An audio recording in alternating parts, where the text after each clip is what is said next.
আজি আমাৰ সকলোৰে প্ৰাণৰ শিল্পী জুবিন গাৰ্গৰ 53তম উপজা দিন। এই উপজা দিনটোত ভাৰতীয় জনতা পাৰ্টীয়ে অসম গণ পৰিষদ, UPPL, BPF আদি আমাৰ মিত্ৰ দলৰ সৈতে সমগ্ৰ অসমতে আমি ৰক্তদান শিবিৰ আয়োজন কৰিছিলোঁ। 53টা স্থানত ৰক্তদান শিবিৰ অনুষ্ঠিত হৈছে। এই মুহূৰ্তলৈকে 3000 গৰাকী আমাৰ কাৰ্যকৰ্তাই ৰক্তদান কৰিছে আৰু অলপ গধূলিলৈ এই সংখ্যা আৰু যথেষ্ট বৃদ্ধি পাব। যোৱা 17 ছেপ্টেম্বৰতো আমি প্ৰধানমন্ত্ৰী নৰেন্দ্ৰ মোদীৰ উপজা দিনটোত এনেকৈ ৰক্তদান কৰিছিলোঁ। সিদিনাখনো আমি 3000তকৈ অধিক ৰক্তদান কৰিবলৈ সক্ষম হৈছিলোঁ। আমি ভাবোঁ যে জুবিন গাৰ্গৰ স্মৃতি আৰু জুবিন গাৰ্গক আমাৰ মাজত জীয়াই ৰখাৰ আটাইতকৈ উত্তম ব্যৱস্থাটোৱে হ'ল তেওঁৰ উপজা দিনটোত দুখীয়া দৰিদ্ৰজনৰ হকে কিবা এটা কৰা। জুবিন গাৰ্গ দুখীয়াৰ শিল্পী আছিলে, দৰিদ্ৰজনৰ শিল্পী আছিলে আৰু যাৰ হাতত কোনো সম্বল নাছিলে তেওঁৰ সম্বল বা সাৰথি হিচাপে জুবিনে জীৱনকালত থিয় দিছিলে। আৰু সেইকাৰণে আমি সিদ্ধান্ত লৈছিলোঁ যে জুবিনৰ উপজা দিনটোত আমি ৰক্তদানেৰে জুবিনৰ প্ৰতি শ্ৰদ্ধা নিবেদন কৰিম।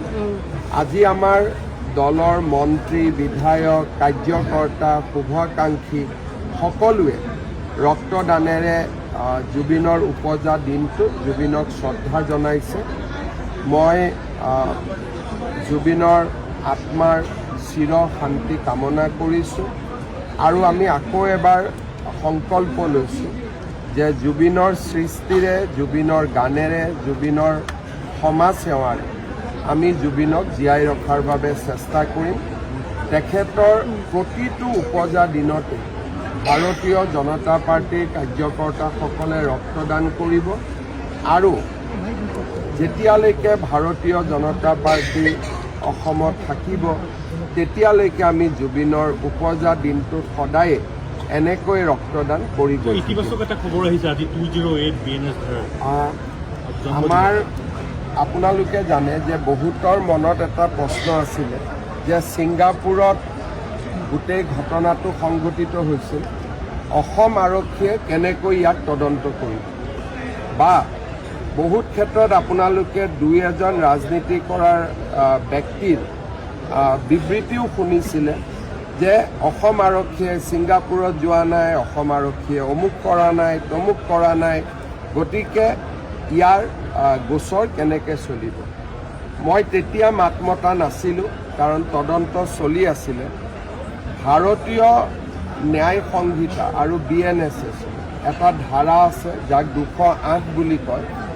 208 ধাৰা মতে আমি যদি তথ্য পাতি প্ৰমাণেৰে ভাৰত চৰকাৰক সন্তুষ্ট কৰিব পাৰোঁ যে এই গোচৰৰ তদন্ত আৰু ইয়াৰ বিচাৰ প্ৰক্ৰিয়া অসমত হ'ব পাৰে, কাৰণ ঘটনাৰ আৰম্ভণি অসমৰ পৰাই হৈছিল, তেতিয়াহ'লে ভাৰত চৰকাৰে এটা অনুমোদন দিব লাগে যাক চেংচন বুলি কয়।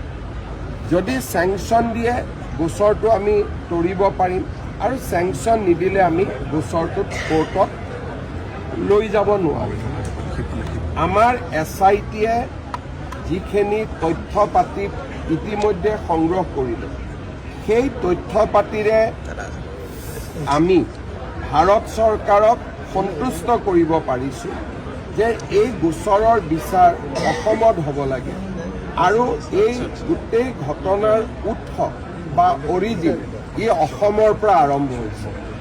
ভাৰত চৰকাৰে আমাৰ কাগজ পত্ৰ যোৱা 7 দিন ধৰি পৰীক্ষা কৰিছে আৰু গোটেই কাগজ পত্ৰ পৰীক্ষা কৰাৰ পিছত আজি ৰাতিপুৱা গৃহমন্ত্ৰী অমিত শ্বাহ ডাঙৰীয়াই নিজে ফাইলত চহী কৰি চেংচন অনুমোদন জনাইছে আৰু এক ডেৰ ঘণ্টা আগতে চেংচনৰ কপিও আমাৰ হাতত আহি পৰিছে। জুবিনৰ উপজা দিনটোতে ন্যায় দিয়াৰ এটা বহুত ডাঙৰ বিশাল পদক্ষেপ আমি সফল হ'ব পাৰিলোঁ। এতিয়া এই চেংচনৰ আধাৰত 15টা দিন বা 20টা দিন, মোৰ মতেদি খুব বেছি 10 ডিচেম্বৰ তাৰ আগতেই আমাৰ SITয়ে আদালতত গোচৰ তৰিব আৰু 208 BNSSত আমাৰ অনুমোদন থকাৰ কাৰণে আদালতে আমাক ট্ৰায়েলতলৈকে যোৱালৈকে আমাক প্ৰশ্ন কৰিব নোৱাৰিব, কাৰণ আমি যিটো আইনৰ ৰিকুৱাৰমেণ্ট বা প্ৰয়োজনীয়তা তাক আমি পূৰণ কৰিব পাৰিছোঁ। So on the BNS 208 in English service. As you know, if any incident happen in a foreign country, then under section 208 of BNSS, prosecuting agency has to take prior sanction of Ministry of Home Affairs or central government. Without that sanction, court will not take cognizance of the matter and it will not proceed to trial. Today, Home Minister Shri Amit Shah ji has accorded sanction to proceed the matter further, and the sanction will enable us to give search sheet in time. So one of the major steps towards bringing the conclusion of the case was 208 BNS. Today we have succeeded in that. I offer my gratitude to Home Minister Shri Amit Shah, and now we will conclude the investigation within a period of 10 to 15 days, and we will file our charge sheet before 10th of December. So yesterday, in presence of you, there's a sign has been packed with the British Museum to bring back the Vrindavani Brastra to Assam. So, At the request of post-king Maharaja Narnarayan, Mahapurush Srimanta Shankardev manufactured, or he brought a group of experts to wave Vrindavani Brastra. Vrindavani Brastra depicted the Leelas of Bhagavan Sri Krishna in Vrindavan, including stories like Kaliya Daman, Bakasur Vada, etc. This is a 40-meter long textile. In the cycle of time, it from Assam it went to Bhutan, from Bhutan to Tibet, and last 100 years it is a part of the textile is with the British Museum. Part of this textile is also with the Paris, in the museum at Paris. So after renewed effort, this effort was going on from 2019. Finally, yesterday we have signed a memorandum of understanding. British Museum has issued a letter of intent that they are now agreeable to give the textile, which is 600 years old, to Government of Assam on loan for its exhibition. However, for that we have to construct a museum which will have temperature control, humid control.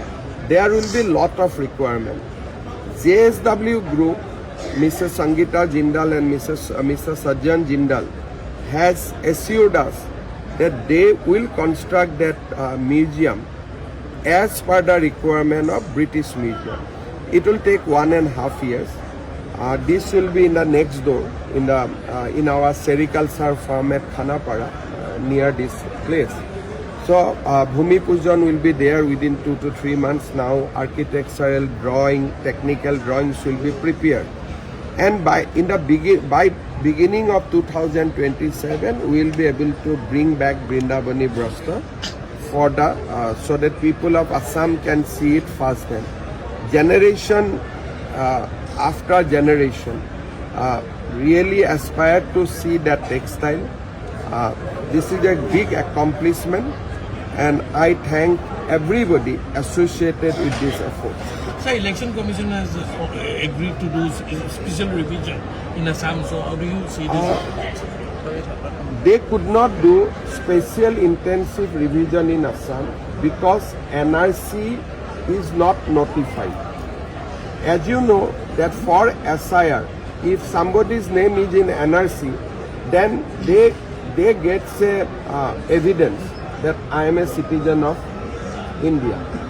But in Assam, as we could not notify NRC for different reasons, Election Commission has decided that they will conduct SIR next year after we notify the National Register of Citizenship.